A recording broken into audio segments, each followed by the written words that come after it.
ती घटना कशी घडली, कोणामुळे घडली, ज्याच्यामुळे घडली त्यांच्यावर खरंच कारवाई महानगरपालिकेकडनं केली जाते का, या सगळ्या विषयासाठी आम्ही सर्वजण मिळून महानगरपालिकेचे आयुक्त यांना भेटण्यासाठी आलो होतो. त्यांचा वेळ घेतला होता, पण हा मुद्दा महत्त्वाचा असल्यामुळे आणि आम्ही सर्वजण मोठ्या संख्येने येत असल्यामुळे अचानक त्यांना कदाचित काम लागलं असं आपल्याला म्हणावं लागेल, पण काय हरकत नाही. जे अतिरिक्त आयुक्त आहेत त्यांच्याशी आम्ही बोललो, भेटलो आणि मग ती चर्चा होत असताना एक तर आपण सगळ्यांनी समजून घ्यावं, ही जी घटना घडली आहे ती कुठल्याही परिस्थितीमध्ये पावसामुळे झाली आहे असं नाही. ही घटना म्हणजे मोशीमध्ये जो कचरा डेपो ढासळला आणि तो ढासळल्यामुळे 9 लोकांचा त्याच्यामध्ये मृत्यू झाला, त्याला पूर्णपणे कोण जबाबदार असेल तर महानगरपालिका जबाबदार आहे. महानगरपालिकेमध्ये असणारे ते विशिष्ट जे अधिकारी एन्व्हायरमेंटचे ते त्याच्यामध्ये जबाबदार आहेत. त्याच्याचबरोबर तिथे काम करणारी ज्यांना मोठ्या प्रमाणात करोडो रुपयाचं कॉन्ट्रॅक्ट जे दिलेलं आहे, अँटनी आणि लार्सन नावाची जी कुठली कंपनी आहे ती कंपनी त्याच्यामध्ये जबाबदार आहे. लिचेट मॅनेजमेंटचं काम WTP नावाच्या एका कंपनीला दिलेलं आहे, ते त्याच्यामध्ये जबाबदार आहेत. आणि ह्या अनुषंगाने इथं आम्ही या अतिरिक्त आयुक्तांना विनंती केलेली आहे की तिथे असणारे जे अधिकारी आहेत त्यांना काल निलंबित केलं. काही दिवसांपूर्वी असं आम्हाला कळालं असलं तरी निलंबित करून हे कुठेतरी त्या ठिकाणी चालणार नाही. बडतर्फ त्या सर्व अधिकाऱ्यांना करावं अशी मागणी त्या परिवाराच्या वतीने आणि नागरिकांच्या वतीने आम्ही केलेली आहे. कारण MPCB त्यांच्याकडनं नोटिसेस महानगरपालिकेला दिल्या गेल्या होत्या, त्याच्यामध्ये काही गोष्टी ह्या पाळल्या जात नाहीत. MPCB हे शासनाची पोल्युशन मेंटेन होते नाही होत, कंट्रोल केला जातो का नाही केला जात हे बघणारी एक एजन्सी आहे. त्यांनी यांना सांगितलं होतं की तिथं काही तफावत येत आहेत. NGT कडनं सुद्धा त्यांना नोटीस दिली गेली होती. त्याच्याचबरोबर तिथे ज्या काही डिस्टन्स एखाद्या बिल्डिंगमध्ये आणि त्या कचरा डेपोमध्ये जे डिस्टन्स ठेवायला पाहिजे होतं ते दुर्दैवाने त्या ठिकाणी ठेवलं नाही. गुगलवर आपल्या सगळ्यांना दिसतंय. आणि कुठलाही डेपो एका विशिष्ट हाईटपर्यंतच घेतला जाऊ शकतो, त्याच्या पुढे जाता येत नाही हे सुप्रीम कोर्टाने आदेश दिलेले आहेत.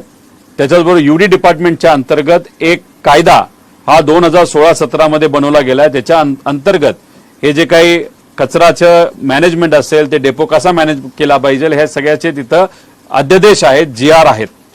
आणि मग ह्या सगळ्याला बगल देत फक्त कॉन्ट्रॅक्टरला मदत व्हावी यासाठी इथं असणारे एन्व्हायरमेंटचे जे प्रमुख अधिकारी आहेत त्यांनी काम चुकारपणा केलाय, दुर्लक्ष केलेलं आहे कामाकडे आणि म्हणून दुर्दैवाने त्या ठिकाणी हा अपघात तिथं झालेला आहे.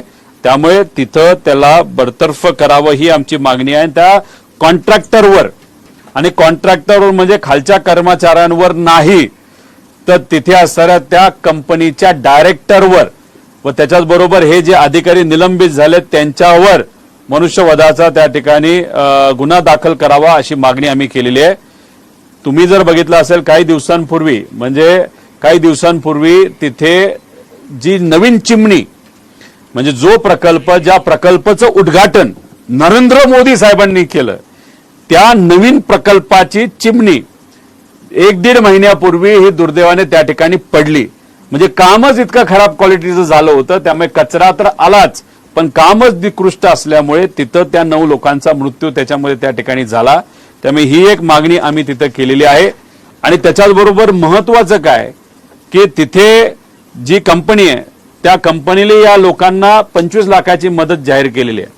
आता 25 लाखामध्ये इन्शुरन्स, ग्रॅच्युटी असं सगळं आहे. म्हणजे जो हक्काचा पैसा आहे जो मृत्यू झाला त्याचा तोच पैसा ही कंपनी दिली आणि उपकार करतोय असं सांगते. त्यामुळे या कंपनीने या परिवाराला 1 कोटी प्रति परिवार त्या ठिकाणी देण्यात यावं असं आम्ही तिथं मागणी केलेली. शिक्षणासाठी सुद्धा काय मदत करणार आहे स्पष्टपणे तिथं सांगावं. आणि महानगरपालिकेमध्ये या परिवारातल्या जे कोणी वारसदार असतील ज्यांना त्या ठिकाणी तिथं काम देता येईल महानगरपालिकेमध्ये काम द्यावं अशी आमची मागणी आहे. आणि तिथे असणाऱ्या मृत कामगारांच्या परिवाराला आम्हाला सांगितलं आम्हाला राहायला घर नाही, त्यामुळे सरकारी योजनेच्या अंतर्गत महानगरपालिकेने आम्हाला त्या ठिकाणी घर द्यावं असं तिथं आम्हाला सांगण्यात आलेलं आहे.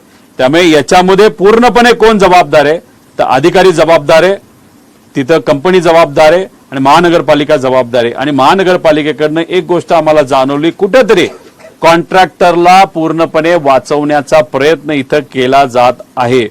त्यामुळे असं न करता आम्ही त्यांना तिथं सांगितलंय की पुढच्या 10 दिवसामध्ये आम्ही हे जे पत्र दिलेलं आहे ते त्यांना दिलेलं आहे. या पुढच्या 10 दिवसामध्ये याच्यामध्ये कुठं ना कुठेतरी त्या ठिकाणी स्टेप्स घेतल्या गेल्या पाहिजे, कारवाई त्या ठिकाणी झाली पाहिजे, प्रक्रिया तिथं सुरू झाली पाहिजे. आणि जर तिथं झाली नाही तर 10-12 दिवसामध्ये आम्ही जेव्हा इथं येऊ तेव्हा आम्हाला दुसरा कुठला पर्याय राहणार नाही. गरिबाच्या वतीने, सामान्य लोकांच्या वतीने जर हे प्रशासन कामच करत नसेल तर मग आम्हाला इथं कुलूप या महानगरपालिकेला लावल्याशिवाय पर्याय नाही, अशी आजची परिस्थिती आहे. त्यामुळे या कॉन्ट्रॅक्टरच्या मागे इथे असणारे स्थानिक आमदार नेते महेश लांडगे आहेत असं आमचं ठाम मत आहे. आणि त्यांचा इथं कंट्रोल असल्यामुळे इथे असणारे अधिकारी घाबरतात आणि तो जो कर्मचारी आहे ज्याला निलंबित केलंय पण बरतर्फ करण्याची प्रक्रिया अजून सुरू नाही झाली, तो अधिकारी हा खासमखास आमदाराचा असल्यामुळे या गरीब 9 लोकांचा मृत्यू होऊन सुद्धा त्या अधिकाऱ्याला वाचवलं जातंय. आणि आपल्या सगळ्यांना माहिती आहे की त्यांना डेप्युटी इंजिनियरची पद कदाचित येत्या काळामध्ये द्यायचंय. त्यामुळे काल परवा सिटी इंजिनियर म्हणजे या गरीब परिवारासाठी कुठेही नियोजन न करता 3 पदं ही वेगळी तिथं निर्माण केली आहे. त्यातलं एक पद त्याला द्यायचंय. त्यामुळे आम्ही कदापि हे होऊन देणार नाही. या 9 लोकांना न्याय देण्यासाठी तिथं त्या अधिकाऱ्यांवर कारवाई होणं फार महत्वाचं आहे. दुसरी एक गोष्ट तुम्हाला आपल्या सगळ्यांना माहिती असावी, काही महिन्यांपूर्वी तुम्हाला माहित असेल की इथं बांगलादेशीच्या नावाअंतर्गत कुठं झालं होतं ते कुदळवाडी या परिसरामध्ये सामान्य लोकांची घरं, दुकानं, फॅक्टरी या एका रात्रीत उद्ध्वस्त केल्या. 100 मशीन तिथं आल्या होत्या. 100 मशीन का? तुम्हाला सगळ्यांना माहिती, तिथं काही प्रमाणात, मोठ्या प्रमाणात जमीन काही सत्ताधारी लोक हे हडपतायत, नाही तर त्यांनी कॉन्ट्रॅक्ट केलं आणि तिथं मोठे प्रोजेक्ट करायचे, त्यासाठी 100 मशीन एका रात्री तिथं आणली आणि तुम्ही साफसफाई केली. पण दुर्दैवाचं ही घटना जेव्हा घडली होती आपल्या कचरा डेपोची, तिथं 4 मशीन फक्त आल्या होत्या. आणि 4 मशीन तिथं आल्यानंतर एक विशिष्ट मशीन लागते. जर तिथं केबल कापायची असेल, जर तिथं TMT बार कापायचं असेल तर त्याला डेमॉलिशनचं नाही तर कटिंग मशीनची लागते. जी दुर्दैव असं सर्वात श्रीमंत महानगरपालिका आपल्या या पिंपरी चिंचवडला बोललं जात असताना सुद्धा इकडं मशीन नाही, ते पुणे महानगरपालिकेकडे आहे. आणि ती मशीन इथं आणायला या लोकांना 36 तास लागले. आणि 36 तास लागल्यामुळे खालच्या फ्लोअरमध्ये असणारे लोक जे तिथं अडकले होते त्यांना तिथं दुर्दैवाने काढता आलं नाही. जे काही आपले NDRFचे लोक असतील, SDRFचे लोक, तर त्यांचं मत आलं हे मशीन जर लवकर मिळालं असतं कदाचित याच्यातला एक दुसरा माणूस हा वाचू शकला असता. मग हे मशीन का आपण घेतलं नव्हतं, का वेळेवर आलं नाही? आणि आता तुमची जनरल बॉडी बैठक होऊन सुद्धा तुम्हाला हा अनुभव, दुर्दैवी अनुभव असताना सुद्धा या जनरल बॉडीमध्ये सगळ्यांनी एका मताने ही मशीन घ्यावी असा ठराव त्या ठिकाणी का गेला नाही, असे प्रश्न त्या ठिकाणी आम्ही अतिरिक्त आयुक्तांना तिथं केलेला आहे. आणि सगळ्यात महत्वाची गोष्ट आपण समजून घ्या, बायो मायनिंगचा आणि बायोगॅसचा एक मोठा 375 कोटी रुपयाचा प्रोजेक्ट केला जातोय. आता त्याचं काम काही महिन्यांपासून सुरू आहे, पण त्याचा DPR कोणी केलाय? तर हे जे काय प्रकरण झालं, ही बिल्डिंग जी ढासळली आणि बिल्डिंगचं जे काही चिमणी पडली, त्याचा DPR ज्या व्यक्तीने बनवलेला आहे ज्याच्यामध्ये अनेक त्रुटी आहेत, त्याच व्यक्तीला 375 कोटी रुपयाचा नवीन येणारा बायोगॅसचा, बायो मायनिंगचा प्रोजेक्टचा DPR करायला लावलाय. आणि ज्या अधिकाऱ्यांना निलंबित आता केलं आणि ते बरतर्फ करावा अशी आमची मागणी, त्या लोकांनीच हा प्रोजेक्ट जो आहे तो अप्रूव्ह केलेला आहे. त्यामुळे आमची ठाम मागणी आहे, काही झालं तरी हे नवीन प्रोजेक्टमध्ये DPR ज्या व्यक्तीने बनवला आहे आणि हाच DPR तोच व्यक्ती बनवत असेल तर ते कॅन्सल करण्यात यावा. त्याच अधिकाऱ्याने या DPRला अप्रुव्हल दिलं असेल, या प्रोजेक्टला अप्रुव्हल दिलं असेल तरी हा जो नवीन DPR त्याच्यामध्ये करण्यात यावा. नवीन अधिकाऱ्याच्या अंतर्गत सगळा अभ्यास पूर्णपणे करून हा नवीन प्रोजेक्ट तिथं देण्यात यावा अशी आमच्या सगळ्यांची मागणी आहे. जर पूर्वीच्याच लोकांनी ज्यांच्यामुळे ही घटना घडली त्यांच्याच सहीली हा नवीन प्रोजेक्ट जर तिथं होणार असेल आणि तुम्ही जर नवीन DPR करणार नसाल तर आमची मागणी आहे की सगळे जे सत्ताधारी नगरसेवक आहेत ते, आयुक्त आणि जे संबंधित अधिकारी त्यांनी पिंपरी चिंचवडच्या नागरिकांना लिहून द्यायचं की उद्या जाऊन त्या प्रोजेक्टमध्ये एखादी अशी घटना घडली तर आमचं घरदार विका, नाही तर आम्ही पूर्णपणे जबाबदार आहोत असं जर या प्रशासनाली आणि शासनामध्ये असणाऱ्या सर्व नगरसेवकांनी जर लिहून दिलं तर मग आम्ही मान्य करू, ठीक आहे कोणीतरी जबाबदारी घेते, आणि ती जबाबदारी घ्यायला हे लोक तयार नसतील तर मग मात्र त्या ठिकाणी नवीन डीपीआर आपल्याला करावा लागेल नवीन एजन्सीच्या माध्यमातून. जाता जाता अजून एक महत्वाची गोष्ट आपल्याला सांगतो की असंही आम्हाला कळालेलं आहे की त्याच्या आसपास गेले 2 ते 2.5 वर्ष पिंपरी चिंचवडमध्ये कुठेही तिथं खाणी ह्या करू नयेत, नाहीतर खाणी ह्या फोडल्या जाऊ नयेत, तिथं बार करू नये असं सांगण्यात आलेलं आहे. पण तरी सुद्धा अनधिकृत पद्धतीने ब्लास्टिंग मोठ्या प्रमाणात या भागामध्ये केलं जातं. ते कोण करतं असं कलेक्टर साहेबांना आम्ही पत्र देऊन तिथं मागणी करणार आहोत. आमच्याकडे काही व्हिडिओ आहेत आणि तिथं आसपास जे ब्लास्टिंग झालं त्याच्यामुळे सुद्धा हा जो काही कचरा आहे तो त्याच्यामध्ये त्या ठिकाणी कमकुवत झाला आणि तो ढासळला. त्यामुळे त्याला कोण जबाबदार आहे, त्या व्यक्तीला सुद्धा जबाबदार त्याच्यामध्ये धरण्यात यावं. आणि या प्रोजेक्टच्या जवळ एक 16, 17, 18 एकर जमीन आहे जी पूर्वी नॅचरल खड्डा होता. तशी नोंद ही कलेक्टरकडे पण आहे आणि या महानगरपालिकेकडे पण आहे. पण झालं असं की प्रोसेस न करता, म्हणजे प्रोसेस करण्यासाठी जो पैसा कॉन्ट्रॅक्टरला दिला गेला तो पैसा कॉन्ट्रॅक्टरने खाल्ला आणि न प्रोसेस करता तो पूर्णपणे कचरा त्या खाणीमध्ये नाही तर त्या वॉटर बॉडीमध्ये टाकण्यात आला, त्याच्यावर मुरुम टाकलं आलं. त्यामुळे एकतर हा प्रोसेस करायसाठी जो पैसा दिला, जो प्रोसेस नाही झाला, त्यात सामान्य लोकांचा ट्रेजरी मधला पैसा वाया गेला, कॉन्ट्रॅक्टरचा नफा त्याच्यामध्ये झाला आणि तो खड्डा बुजवून त्याच्यावर मुरुम टाकून त्याच्यावर TDR 180 कोटी रुपयाचा अतिरिक्त ज्या लोकांनी घेतला त्याची मागणी आम्ही सर्वांनी केलेली. आणि शेतकऱ्यांचं हेही मत आहे की लिचिट जे काय प्रोसेस करायला पाहिजे तो प्रोसेस केला जात नाही. खालून पाईपलाईन करून नदीत, पवित्र आपल्या इंद्रायणी नदीमध्ये तिथं टाकला जातो, नाही तर आसपासच्या शेतकऱ्यांच्या त्या तळ्यात टाकला जातो. शेतकऱ्यांनी सुद्धा पत्र तिथं दिलेलं आहे. त्याच्यावर सुद्धा आमची मागणी आहे की त्याचा शहानिशा करून त्याच्यावर योग्य ती कारवाई करून आम्हाला त्या ठिकाणी सांगण्यात यावं. कारण आम्ही सुद्धा हिंदू आहोत, आम्हाला अभिमान आहे. इंद्रायणी नदी सगळ्यांची पवित्र नदी आहे आणि तिथं तुम्ही कचऱ्याचं पाणी आणि तिथं लिचिटचं पाणी जर मुद्दामून टाकत असाल प्रोसेस न करता आणि त्या प्रोसेस करण्यासाठी तुम्ही पैसे सुद्धा जर ओढबाडत असाल तर हे आम्ही कदापि त्या ठिकाणी होऊन देणार नाही. अशा सर्व मागण्या घेऊन पूर्णपणे महानगरपालिका जबाबदार आहे, कॉन्ट्रॅक्टर जबाबदार आहे. कॉन्ट्रॅक्टरच्या डायरेक्टरवर मनुष्यवादाचा गुन्हा त्या दाखल व्हावा आणि अधिकाऱ्यांना बरतर्फ त्या ठिकाणी करावं, निलंबित नाही.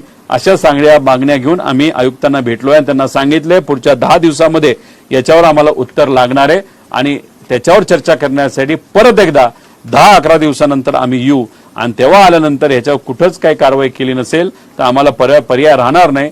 तर महानगरपालिकेच्या लोकांच्या वतीने, नागरिकांच्या वतीने, त्या पीडित परिवाराच्या वतीने आम्हाला इथं कुलूप त्या ठिकाणी लावावं लागेल. आणि याच्यात जो कचरा 1200 टनाचा रोज येत होता, खरं तर 600 यायला पाहिजे, 1200 टाकला जात होता, आता फक्त 400 का 500 टन येतो आणि राहिलेला 500 टन हा नदीच्या पात्रात टाकला जातोय, नको त्या ठिकाणी टाकला जातोय. लोकांना त्याचा त्रास होत चाललाय. कचरा या महानगरपालिकेमध्ये आणि या शहरामध्ये मोठ्या प्रमाणात वाढत चाललेला आहे आणि दुर्दैव असं याच्यासाठी तिथं कचरा नियोजनासाठी प्रॉपर्टी टॅक्सच्या माध्यमातून पैसा मोठ्या प्रमाणात सामान्य नागरिकांकडून तिथं वसूल केला जातोय खरं, पण कचऱ्याची प्रोसेसिंग तिथं होत नाही आणि कचरा हा नदी काठामध्ये तिथं टाकला जातो. भाजपचेच तिथं कॉर्पोरेटर आहेत, ते सुद्धा कंप्लेंट दुर्दैवाने त्या ठिकाणी करून सुद्धा आयुक्त, नाहीतर इथं असणारं प्रशासन, नाहीतर या महानगरपालिकेचे जे कोणी तिथं मेयर असतील त्यांनी या बाबतीत कुठेही काही केलेलं दिसत नाही. त्यामुळे जर तुम्हाला कचरा प्रोसेसच करायचा नसेल तर मग सामान्य लोकांना तुम्ही टॅक्स लावूच नका. अशा सर्व मागण्या घेऊन आम्ही आयुक्तांना, अतिरिक्त आयुक्तांना भेटलेलो आहे आणि 10 दिवसानंतर परत एकदा आयुक्तांना आम्ही भेटू. दादा, या संपूर्ण प्रकरणामध्ये जेव्हा पहिली जीबी झाली त्यावेळेस राष्ट्रवादीच्या काही नगरसेवकांनी हा प्रश्न उपस्थित केला, तर त्या ठिकाणचे भाजपचे नगरसेवक त्यांच्या अंगावर धावून गेले. विक्टिम कार्ड खेळला गेला की बाबा घटना बाजूला राहिली पण आमच्या इथं कचरा येतो, आम्ही कचरा येऊन देणार नाही. म्हणजे एकंदरीत तो विषय कुठेतरी डायव्हर्ट करण्याचा प्रयत्न झाला आणि त्यांनी राष्ट्रवादीच्या नगरसेवकांनी प्रश्न उपस्थित केला की याचा आका कोण आहे, तर तेव्हा त्यांना कुठेतरी हट झालं. म्हणजे जो विषय मूळ मुद्दा होता की ह्यांना मदत व्हावी, कचरा डेपोचा विषय होता, तर तो बाजूला राहून ह्यांनी विक्टिम कार्ड खेळला की आमच्या इथं कचरा येतोय, तो आम्ही येऊन देणार नाही आता यापुढे. त्याचा आकाश महेश लांडगे आहे हे आम्ही पूर्णपणे समोरासमोर त्या ठिकाणी सांगतो. आणि त्याच्याच बरोबर इथं काही राष्ट्रवादीच्या विरोधात असणाऱ्या ज्या नगरसेवकांनी मुद्दा मांडला असला तरी त्यांचा आवाज पूर्णपणे दाबण्याचा प्रयत्न केला, कारण मोठ्या प्रमाणात पैसा हा कचरा नियोजनातून, नाही तर तिथं ज्या काही कॉन्ट्रॅक्टला कंपन्या दिलेल्या आहेत त्याच्यातून मोठ्या प्रमाणात पैसा हा गोळा केला जातो, त्यात मोठ्या प्रमाणात भ्रष्टाचार त्या ठिकाणी होतो आणि त्यामुळेच कदाचित भाजपच्या नगरसेवकांना त्या बाबतीत तिथं गोंधळ मुद्दामून वरून घालण्यात सांगितलं असावं असं आपल्याला म्हणावं लागेल. पण शांत बसून चालणार नाही. इलेक्शन आता कधीच महानगरपालिकेचं 5 वर्षानंतर असलं तरी आमची सुद्धा जबाबदारी आहे. अजितदादांबरोबर आम्ही सुद्धा प्रचारासाठी इथं फिरलेलो आहोत. अजितदादांनी हे मुद्दे भाषणामध्ये घेतले, आज दादा नाहीत म्हणून हे मुद्दे विसरून चालत नसतं.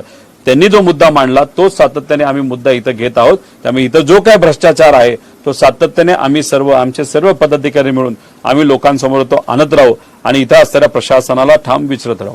दादा, तुम्ही म्हणाल की बेडशीटचा जे कचरा आहे तो इंद्रायणी नदीमध्ये त्यांनी टाकण्याचं काम सुरू होतं आहे आणि एकीकडे 431 कोटीचं इंद्रायणी स्वच्छता करण्यासाठी टेंडर काढलेले, काय सांगा?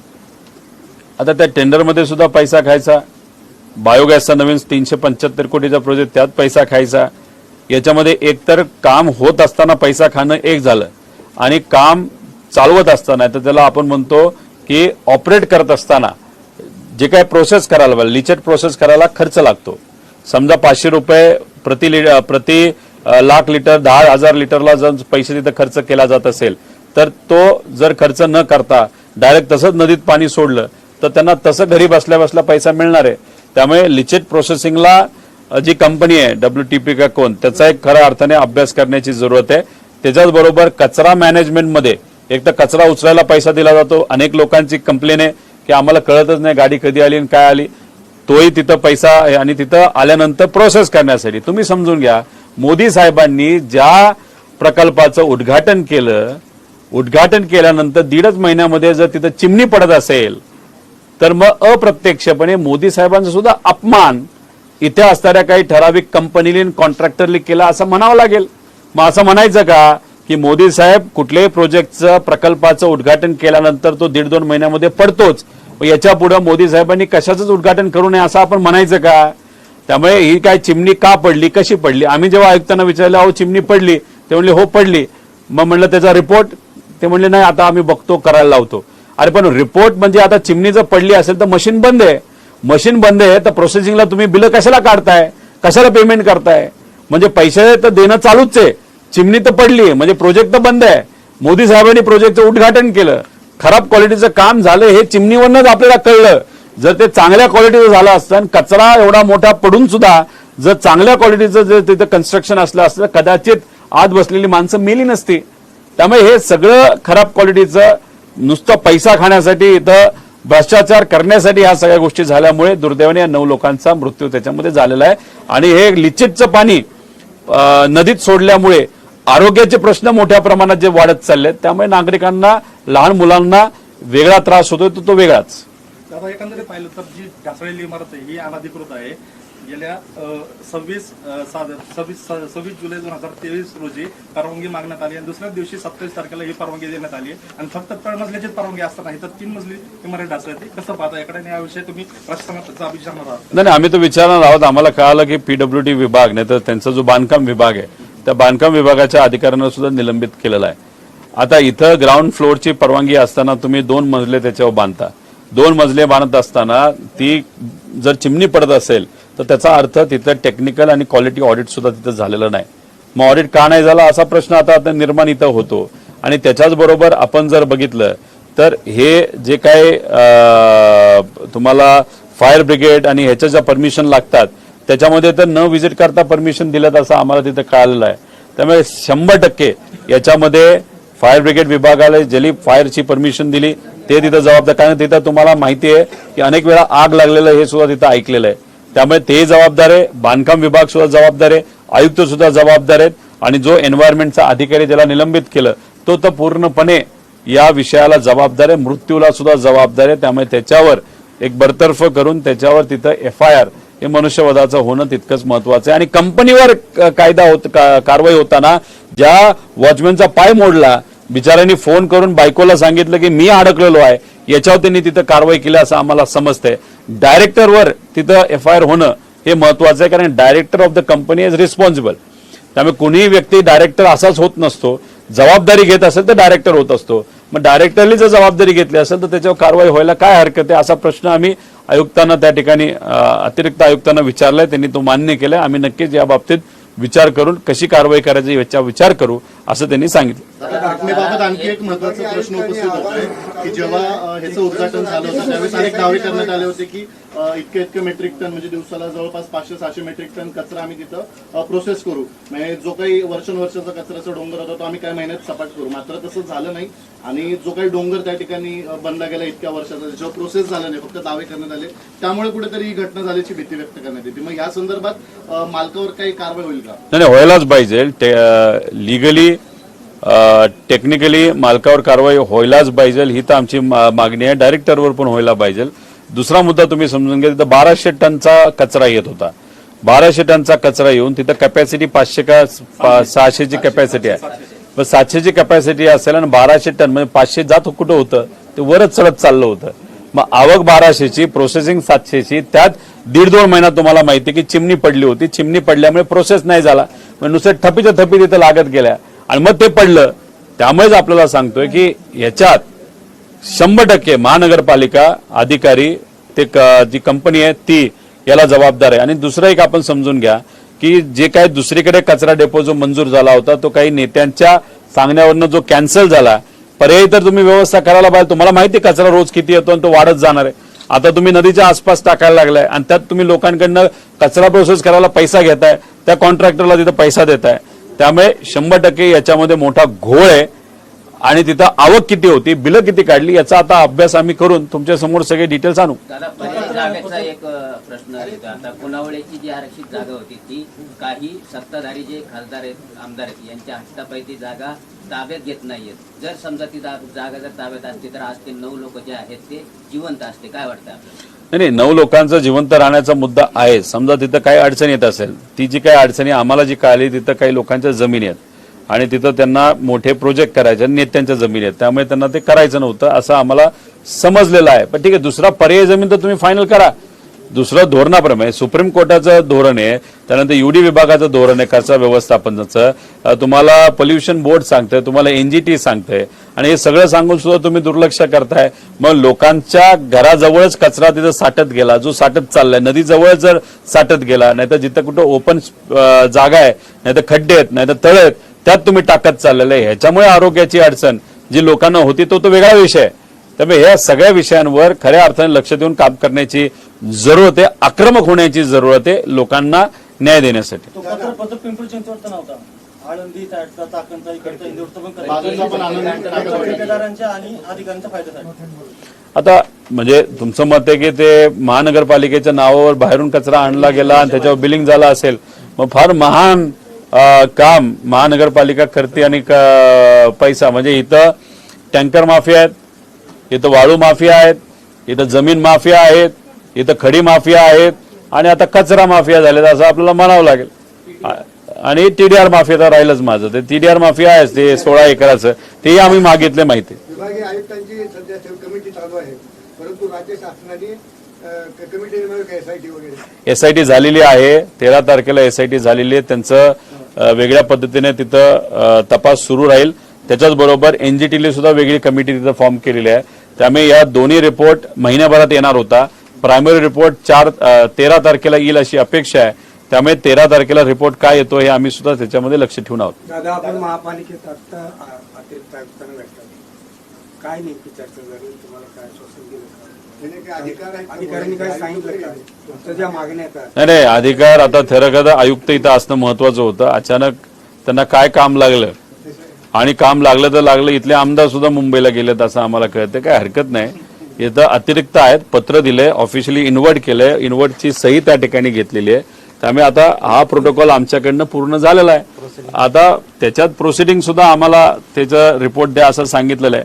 त्यामुळे आता 10, 12, 13 दिवसानंतर तुम्ही बघा की जर त्यांनी त्या पद्धतीने काम नाही केलं तर लोकांच्या वतीने काय लेवलपर्यंत आम्ही जाऊ शकतो, काय पुरावे काढू शकतो, काय व्हिडिओ काढू शकतो, काय काय लेवलपर्यंत आम्हाला त्या ठिकाणी जाऊन लोकांना न्याय देऊ शकतो हे तुम्हाला पुढच्या 10-12 दिवसामध्ये कळेल. आता अगदी शेवटच्या घटकापर्यंत आयुक्त साहेबांनी अगदी म्हणजे प्रेत आज बाहेर काढले त्या शेवटच्या घटकापर्यंत आयुक्त साहेब हे सांगत होते की नैसर्गिक आपत्ती कसं पाहता या विधानाकडे? चुकीचं आहे. नैसर्गिक आपत्ती अजिबात नाही. त्याच्यामध्ये पूर्णपणे महापालिका जबाबदार आहे. आता नैसर्गिक आपत्ती म्हणजे पाऊस आली नाही तर मग आता तुम्ही म्हणाल की देवाली आम्हाला सांगितलं होतं की थप्पीवर थप्पी तिथं रचत जावा. आता थप्पीवर थप्पी रचलं कुण? अधिकारी, त्या कॉन्ट्रॅक्टरला दुर्लक्ष कोणी केलं? अधिकारी केली. अधिकारी कोणाचा? महानगरपालिकेचा. पैसे कोण काढतंय? महानगरपालिके. नोटिसेस एमपीसीबीली दिलेत, तुम्हाला त्या ट्रिब्युनलनी तिथं नोटिसेस दिलेल्या आहेत, सुप्रीम कोर्टचे आदेश आहेत, इतरी असून दुर्लक्ष कोणी केलं? अधिकारी केलं. मग अधिकारी असाच दुर्लक्ष करत नाही ना, त्याला कुठं ना कुठं तिथून पाकिटं काहीतरी मिळत असतील. त्यामुळे याला पूर्णपणे हे प्रशासन जबाबदार आहे आणि प्रशासन जबाबदार असताना जे मुरुम टाकायला पाहिजे होता तो सुद्धा टाकला गेला नाही, पण बिलं काढली गेली. त्यामुळे हे सगळं जर बघितलं तर ह्याच्यात मोठे मोठे लोक भ्रष्टाचाराच्या माध्यमातून इन्व्हॉल्ड आहेत आणि या मनुष्यवादामध्ये म्हणजे ज्या लोकांचा मृत्यू झाला त्याला ते सुद्धा जबाबदार असू शकतील. दादा, या प्रकरणामध्ये संजय कुलकर्णीचं नाव सातत्याने समोर येते. त्यांना निलंबित केलंय. तुम्ही म्हणताय बडतर्फ करा त्यांना. मात्र नागरिकांची मागणी होती की त्यांच्यावर सदोष मनुष्यवादाचा गुन्हा दाखल व्हावा. मात्र अशी चर्चा आहे की कोणाचे तरी खास आहेत ते संजय कुलकर्णी नाही, म्हणून. महेश लांडगेंचे खास आहेत, वेगळं काय. त्याच्याच बरोबर आपण जर बघितलं तर ते जे संजय कुलकर्णी जे आहेत त्यांना बडतर्फ करावा ही आमची पहिली मागणी आहे आणि त्याच्याच बरोबर त्यांच्यावर FIR करण्यात यावा मनुष्यवधाचा, हे सुद्धा त्या ठिकाणी आम्ही मागणी आज तिथं पत्राच्या माध्यमातून केलेली. आणि तुम्हाला अजून एक सांगतो, त्यांना कसले इंजिनियर बनवायचे? चीफ इंजिनियर, सिटी इंजिनियर त्यांना बनवायचे. त्यासाठी एक वेगळं पद सुद्धा निर्माण केलेलं आहे. आता त्या पदावर सुद्धा त्यांना बसून देणार नाही आणि त्यांना या पदावर सुद्धा आम्ही राहून देणार नाही आणि त्यांच्या FIR झाल्याशिवाय आम्ही तिथे राहणार नाही. मध्यंतरी स्टँडिंग कमिटी चेअरमन एक प्रकरण पत्र कुठे गेलं होतं? त्या 60 कोटीच्या प्रकरण काढल्याच्या नंतर त्यांनी आयुक्तांनी एक समिती गठीत केली आणि त्या समितीवरती पालिकेचेच लोक त्या ठिकाणी ठेवण्यात आले. खरं तर ही समिती एखादा न्यायाधीश असेल, जो रिटायर असेल, अशीच गठीत व्हायला पाहिजे. मात्र असं कुठंही झालेलं नाहीये. त्यांचेच लोक गुन्हेगारही त्यांचेच आणि समिती पण त्यांची. कसं पाहताय? नाही, आता त्या विषयात येतो. आता मी सकाळी पुणे विद्यापीठात गेलो होतो. आता निलंबित कुठला अधिकारी झाला? हे महाराष्ट्र पोल्युशन बोर्डाची त्यांना नोटीस पण आलेली आहे, ह्याला सुद्धा त्यांनी दुर्लक्ष केलं. आता नोटीस संजय कुलकर्णींना आलेली आहे आणि अजून एक अधिकारी आहे आल्हाट, योगेश आल्हाट. इतका हुशार अधिकारी आहे आणि तो गाडीली प्रवास करत नाही, तो विमानाली प्रवास करतो आणि हेलिकॉप्टरली प्रवास करतो. तो म्हणाला असं का? कुठल्याही पत्रकाराला नाही तर कुठल्याही सामान्य व्यक्तीला आम्ही विचारलं की इथून तुम्हाला जर पुणे शहरामध्ये जायचं असेल नाही तर वाघोलीत जायचं असेल तर तुम्हाला किती वेळ प्रवास करावा लागतो? 1.5-2 तास ट्रॅफिक अनुसार. आता तुम्हाला जर एखादी डिग्री घ्यायची असेल तर एक तर तुम्हाला बाहेरून डिग्री घ्यावी लागते. आता पुणे शहरामध्ये बाहेरून डिग्री देणारं कॉलेज इंजिनिअरिंगचं कुठलं होतं? ते होतं वाडिया कॉलेज. पण ते कधीपर्यंत होतं? 2009 पर्यंत. पण हे जे अल्लाट आहेत या महाशयांनी त्याच्यानंतर डिग्री घेतली वाघोलीच्या एका कॉलेजकडनं. आता युनिव्हर्सिटीचा रूल काय सांगतो? किती टक्के तिथं उपस्थिती असावी कॉलेजमध्ये? 75. बाहेरून तर देता येत नाही, म्हणजे त्याला तिथं जावं लागलं असेल तर तो तिथं गेला असं आपण समजूया. म्हणजे तिथं तो सातत्याने अभ्यास करत होता, लायब्ररीमध्ये जात होता, क्लासेसमध्ये बसत होता. 75% तिथं त्यांनी प्रेझेंटी होते. पण महानगरपालिकेमध्ये आम्ही थोडासा अभ्यास केला, माहिती काढली की मग सुट्टी घेतली होती का या महाशयांनी? तर यांनी महाशयांनी सुट्टी घेतली नव्हती. यांनी इथं सुद्धा पगार काढलाय, सुट्टी घेतली नाही. म्हणजे इथं काम करत होते, त्यांच्या अतिरिक्त पण बराच लोड आहे असं आम्हाला कळालेलं आहे. म्हणजे या विभागाचा त्या विभागाचा. म्हणजे महानगरपालिकेमध्ये जो माणूस 10-12 तास काम करत होता तो त्याच वेळेस फिजिकली वाघोलीमध्ये कॉलेजमध्ये सुद्धा बसला होता. म्हणजे जसं किंग कॉंग का कोण तो नाही तो आपला नॉर्थ कोरियाचा जो आहे किंग जॉंग कुंग, असं म्हणतात की त्याचे 2-2 त्या दिसणारी माणसं आहेत. नाहीतर आपला रशियाचा कोण? पुतिनकडे पण 2-3 त्याच सारखी दिसणारी माणसं आहेत. नाहीतर इस्रायलचा कोण? नितीन आहो त्याच्याकडे 2-3 त्या म्हणजे असा इथं महानगरपालिकेमध्ये एवढा मोठा अधिकारी की त्यासारखी दिसणारी 2 माणसं आहेत मिस्टर इंडिया सारखं. एक तिकडे काम करतो अभ्यास करतो आणि एक इकडे काम करतो. आता ह्याची जबाबदारी कशाची होती? या विभागाची जबाबदारी होती. मग ह्याली डिग्री घेत असताना फिजिकली डिग्री घेतली का? महानगरपालिकेमध्ये आज सकाळी आम्ही कशासाठी गेलो होतो? खोट्या डिग्रीसाठी. मग ह्याली खोटी डिग्री घेतली. एकतर तुम्ही 75% तिथं असल्याशिवाय तुम्हाला खरी डिग्री मिळणार नाही. 100% तुम्ही खोटी डिग्री घेतली. बरं खोटी डिग्री नसेल घेतली तर तुम्ही तिथं गेला असाल तर इथं तुम्ही सुट्टी टाकली नाही. मग इथला पगार तुम्ही घेतलेला आहे.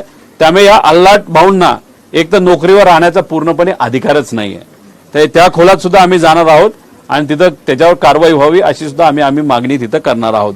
त्यामुळे असे मिस्टर इंडिया सारखे मोठे ताकदवान अधिकारी इथं असल्यामुळे सामान्य लोकांवर तिथं अन्याय होतो आणि या अधिकाऱ्यांना आका म्हणून इथे असणारे नेते भाजपचे पाठिंबा देत असल्यामुळे त्यांचा अहंकार दुर्दैवाने त्या ठिकाणी वाढत चाललेला आहे. तोच विषय दादा खोट्याचाच विषय जसे अजितदादांचं पकड होती. आता तुम्ही तुमच्या तडक पाहता तुम्ही या शहराच्या राजकारणामध्ये सातत्याने लक्ष घालणार का? विषय असाच आहे की जिथं कुठं अन्याय होतो तिथं आम्ही जातोय. शेतकऱ्यांवर अन्याय झाला, कांद्याचे रेट वाढवावेत यासाठी आम्ही आंदोलन केलं. कर्जमाफीचा मुद्दा आला त्यासाठी केलं. विद्यार्थ्यांसाठी केलं. तर महिलांवर जे अत्याचार होतात तो मुद्दा हा सरकारच्या समोर यावं त्यासाठी आम्ही आंदोलन केलं. आता इथे आलोय. काल आम्ही एमपीएससी मध्ये जो पेपर फुटला तो मुद्दा तिथे लढतोय.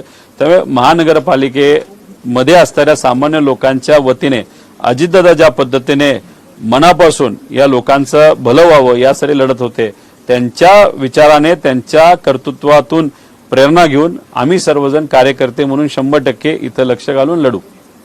तुम्ही येणार म्हणून सगळे अधिकारी मुंबईला गेले असं चित्र एकदा होऊ शकतं आणि अजून एकदा योगायोग झाला तर मग बघा मजा काय होते.